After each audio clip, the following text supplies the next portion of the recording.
Nessa nova sociedade viveria um homem total, e o nome dessa sociedade seria a Sociedade Comunista. O comunismo para Marx, o estágio da sociedade em que não mais existiria exploradores e explorados, onde o homem e a natureza viverão em paz e harmonia. O que é comunismo? Aqui será mostrado o conceito de comunismo de forma um pouco resumida, visto que não abordaremos algumas questões mais elaboradas, e também porque as informações contidas neste vídeo são introdutivas, assim como é o livro de sua base. Desde a sua juventude, Karl Marx já tinha os olhos para a preocupação com o homem na sociedade.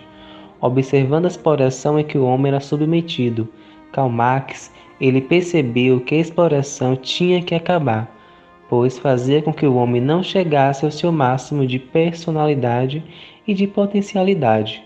Mas para mudar aquela situação, uma nova sociedade deveria surgir, com a proposta de fazer com que os homens sejam livres, onde eles tivessem a possibilidade de se potencializar no campo, na arte e na ciência, e onde mais eles quiserem.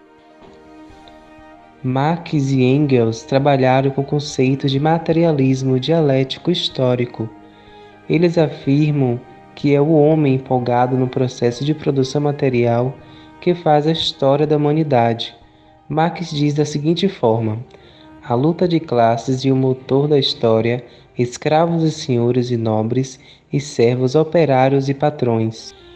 Em sua obra, O Capital, Marx mostra o funcionamento interno da economia capitalista e mostra nela a inclinação para crises sucessivas que a levaria ao fim.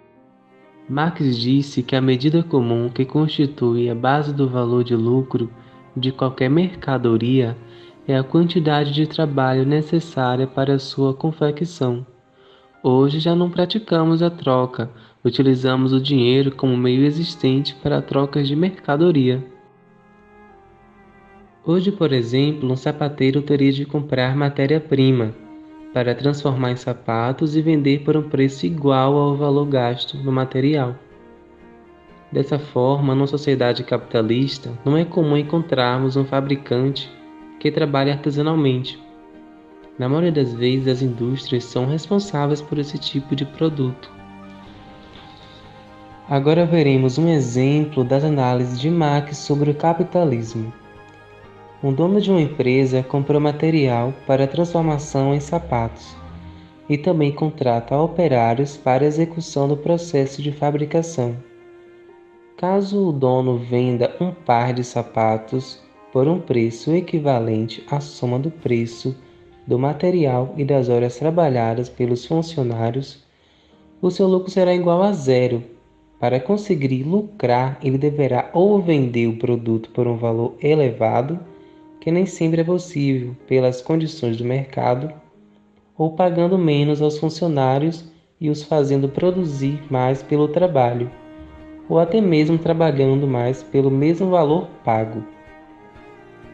A diferença entre salário pago e o valor que o operário produz constituirá aquele que mata, denomina de mais-valia. Segundo Marx e o seu conceito de mais-valia, esse processo foi possível em sociedades onde a maioria das pessoas só tinham como algo vendável a sua força de trabalho. Ele também mostra dois modelos de mais-valia. A primeira é a mais-valia absoluta, e a segunda é a mais-valia relativa, como vocês podem estar observando na imagem. Bom, a mais-valia absoluta é onde ocorre diretamente a exploração do trabalhador. Por exemplo, se uma operária trabalha 8 horas e produz 8 pares de sapato, recebendo um salário de R$ 500, o seu patrão então decide que ele irá trabalhar 10 horas por dia, assim produzindo 10 pares de sapato, e ganhará os mesmos R$ 500. O valor que ele irá acumular nesses 2 pares de sapato a mais será a mais-valia absoluta. O outro tipo de mais-valia é a relativa. Analisou assim: não é justo sempre dois tipos de capital, o capital constante e capital variável. Vamos a um exemplo. Em um ano, o fabricante comprou 100.000 de matéria-prima e a mesma foi transformada pelos operários em sapatos. Dos salários pagos durante o período foram gastos 100.000 e no fim do ano a empresa arrecadou 300.000. É evidente que, se somando o valor gasto do ano, ele será de 200.000. E se subtraindo esse valor de arrecadação do ano, veremos que ele teve um lucro de 100.000. Mas essa taxa de lucro é errada, dizia Marx. Vejamos por quê. Quando investimos, calculamos a taxa de lucro sobre o todo o investimento, pois o capital investido pelo dono não se resume ao capital variante naquele ano, e sim calculamos todos os investimentos como prédios, máquinas e etc.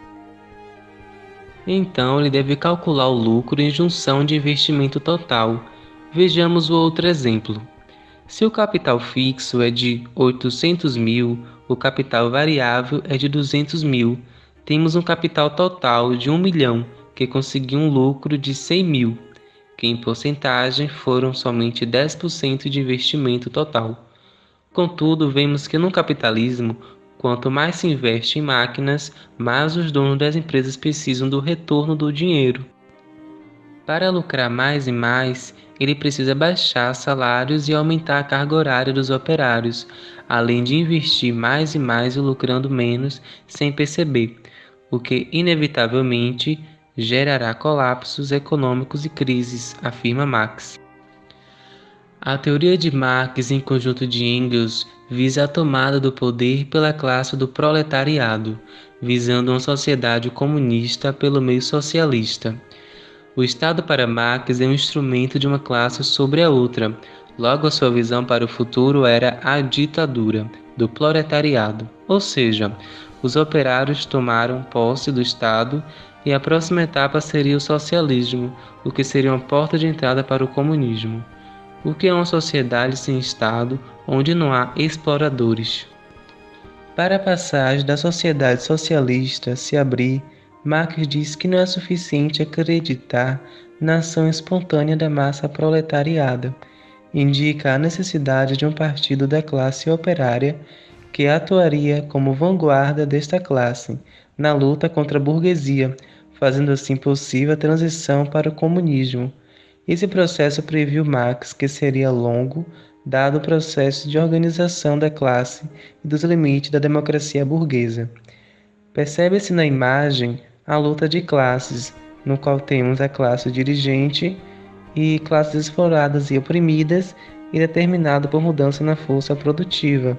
Esse conflito ele se estende tanto na sociedade quanto também político e econômico. Fundado então em 1919 e extinto em 1943, o comitê é indispensável para a compreensão dos movimentos comunistas nos dias de hoje. Essa organização foi responsável por alterações nas políticas externas da União Soviética. Após o fim da Primeira Guerra Mundial, houve uma articulação de caráter internacional dos movimentos socialistas. Eram as organizações, os sociais-democratas, comunistas, revolucionário, internacional comunistas e os bolchevistas. A Internacional Comunista visava agrupar todos os movimentos em um só organismo, a fim de fazer o modelo da Revolução Soviética e do Partido Proletariado um padrão para a classe operária de todo o mundo.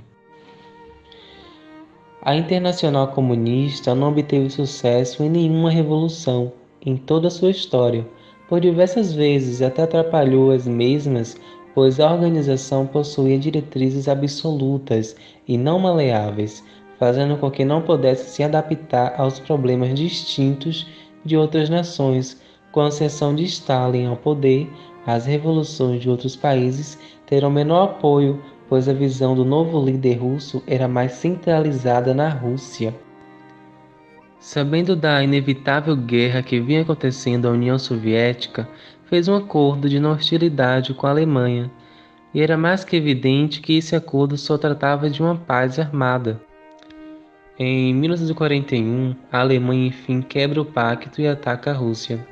A Rússia então forma uma nova aliança, com as demais nações que lutavam contra o nazismo.